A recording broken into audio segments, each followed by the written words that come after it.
મંગળ બજારમાં કોઈપણ જાતની અરજી વગર પેવર બ્લોક અચાનક જ આવીને ઉખાડવાનું ચાલુ કર્યું. 20 દિવસથી અમે લોકો રેતી કપચી બધું માટી ઉડે એનાથી બધું ચાલુ હતું. એ તો હેરાન થયા, અને જે પેવર બ્લોક નાખ્યા છે એકદમ હલકી કક્ષાના છે.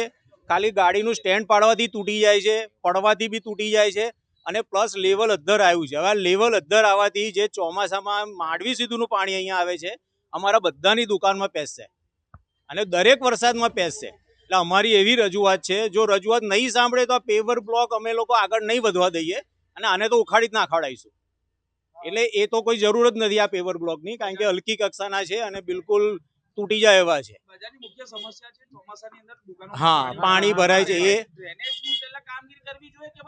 ડ્રેનેજને ઊંડી કરવાની કામગીરી હતી, એટલે અમે લોકો સંમતિ આપેલી કે ભાઈ ચલો ડ્રેનેજનું જ કામ થશે ને, પણ એવું ના થયું.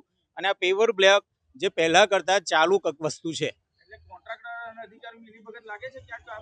એ આપણે કહી ના શકીએ, પણ એવું હોય તો જ હલકી કક્ષાના નાખે.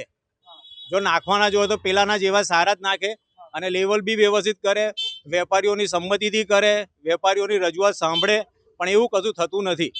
એટલે મુખ્ય મુદ્દો અમારે હાઈટ નીચી જોઈએ છે અને સારી ક્વોલિટીના પેવર બ્લોક જોઈએ. મારું નામ ઓમ રાવલ છે અને અહીંનો જ રહેવાસી છું. અને જો આવું નહીં થાય તો અમે બજાર બંધ કરવા બી તૈયાર છે. 2 દિવસ કે 4 દિવસ બી બજાર બંધ રહેશે. અને જ્યાં સુધી આ કામ નહીં આગળ વધે, સારું કામ અમારી ખાતરીનું નહીં થાય, તો પછી આ કામને તો આગળ નહીં જ વધવા દઈએ.